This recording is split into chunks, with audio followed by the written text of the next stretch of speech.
En 1960, un ingeniero sentado en una oficina en Washington abrió un mapa de América Central y dibujó una línea. Esa línea cruzaba Panamá de costa a costa, y debajo de ella escribió un número, 650.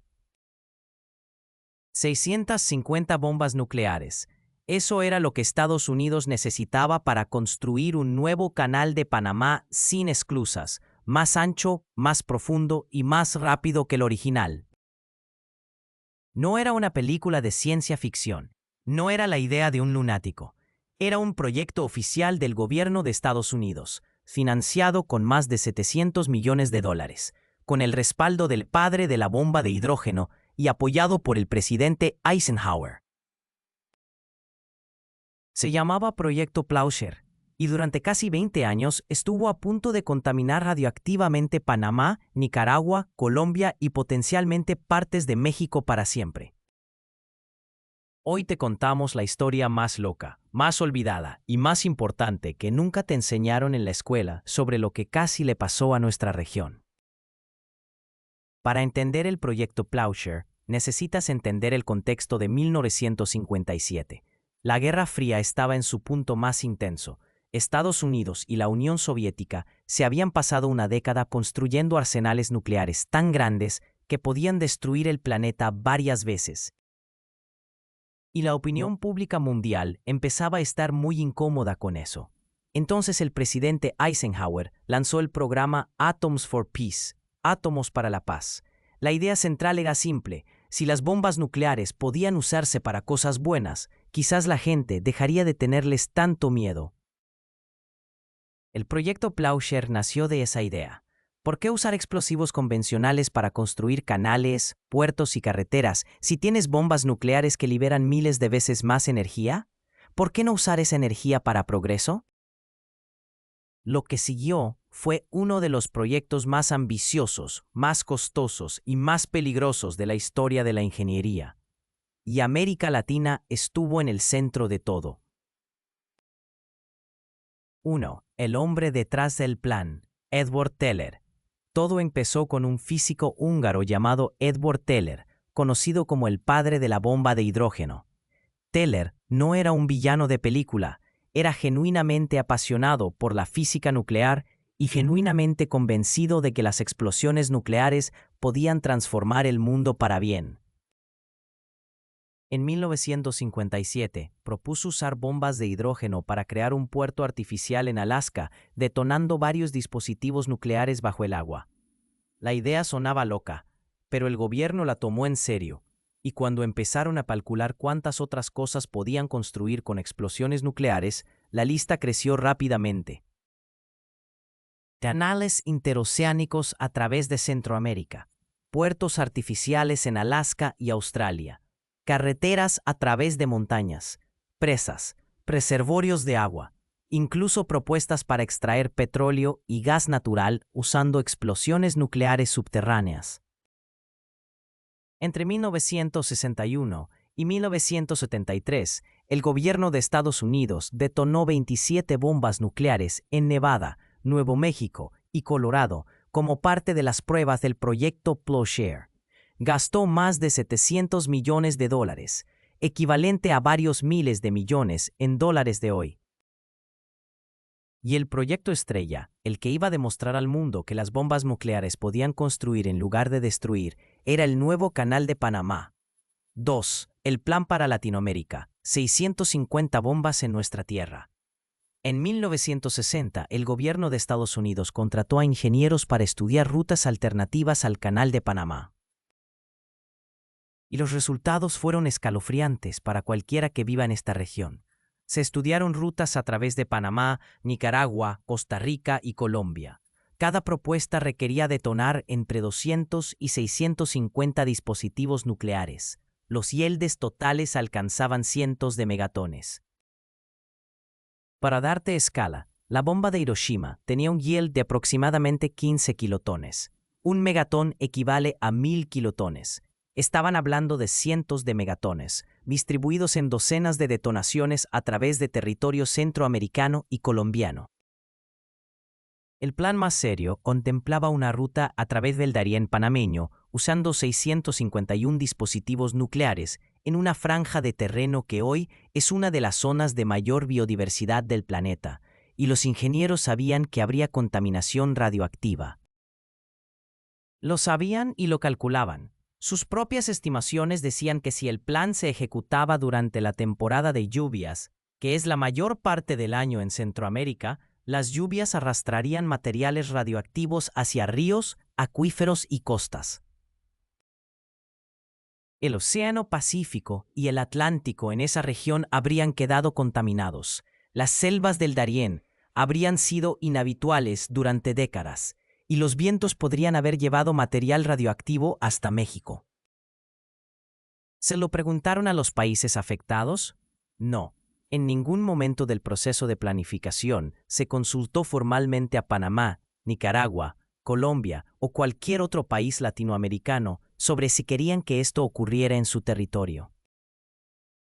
3. Las pruebas. Lo que realmente pasó en Nevada.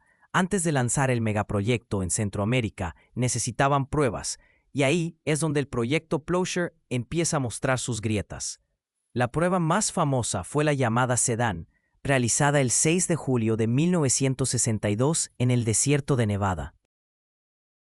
Detonaron una bomba de 104 kilotones a 194 metros bajo tierra. El resultado fue espectacular visualmente. El suelo se elevó casi 90 metros.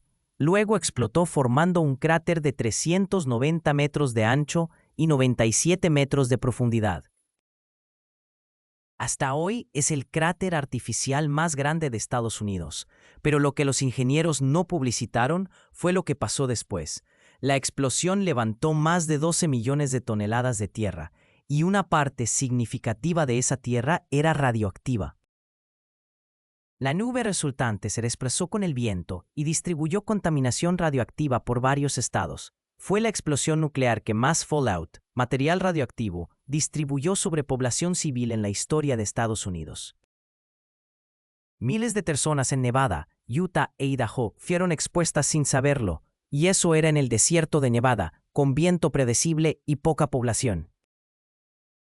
Ahora imaginen ese mismo escenario en la selva tropical de Centroamérica, con lluvias constantes, vientos variables y ecosistemas de una biodiversidad extraordinaria. Los propios científicos del proyecto sabían que el fallout en zona tropical sería exponencialmente peor, y siguieron adelante con la planificación.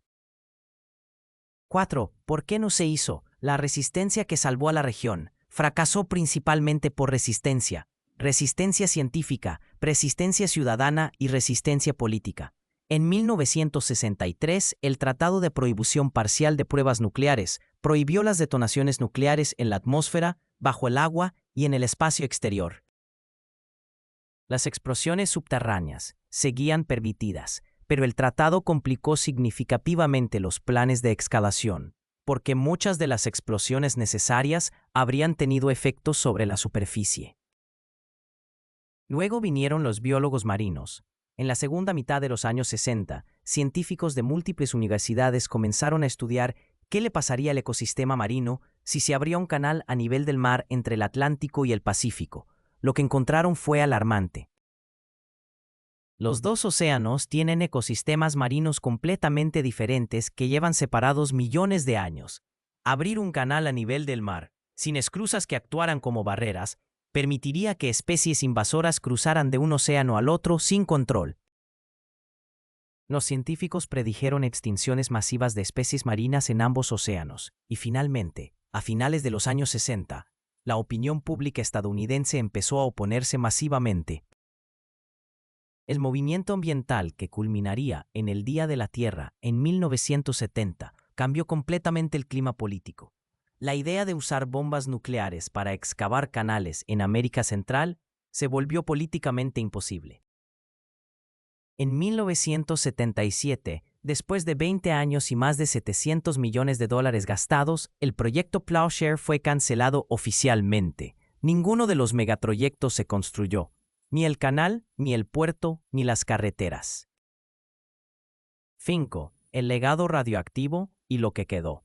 Aunque el megaproyecto nunca se ejecutó en América Latina, el proyecto Plowshare sí dejó un legado radioactivo real en Estados Unidos.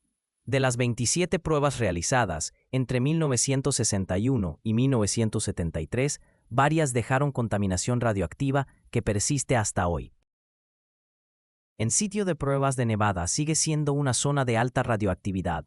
Algunas áreas en Nuevo México y Colorado, donde se hicieron pruebas de extracción de gas natural con explosiones nucleares, tienen contaminación que tardará siglos en degradarse.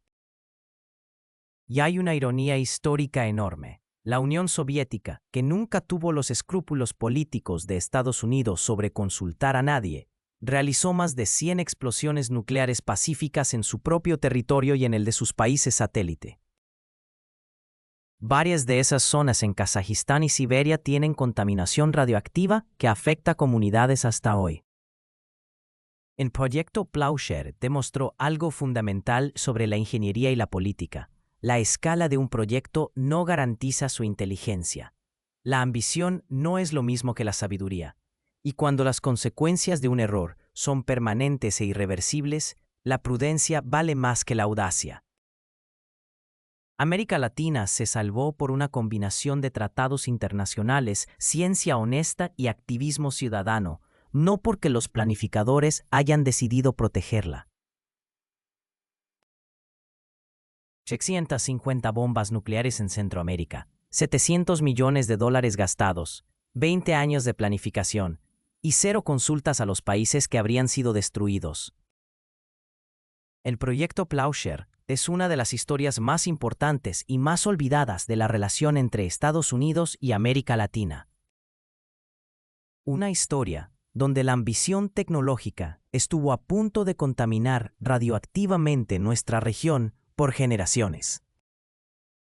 Y también es una historia sobre por qué la ciencia honesta importa, por qué el activismo ciudadano importa, por qué los tratados internacionales importan. Porque sin esas 3 cosas, hoy estaríamos hablando del canal nuclear de Panamá y la selva del Darién, uno de los ecosistemas más ricos del planeta, no existiría. La próxima vez que alguien te diga que la ciencia y la política no tienen nada que ver, recuerda esta historia, tuvieron todo que ver. Si este video te sorprendió o te indignó, ambas reacciones son válidas. Compártelo con alguien que no lo sepa. Suscríbete y activa la campana. La próxima semana vamos con otro video adaptado de Veritasium, la pelea científica más grande de la historia. Einstein versus Bohr, y por qué cambió para siempre nuestra forma de entender la realidad. ¿Sabías que el plan incluía detonar bombas nucleares en Latinoamérica? ¿Qué te parece que nunca lo enseñen en la escuela? Escríbelo en los comentarios. Nos vemos la próxima semana en Mente Cósmica.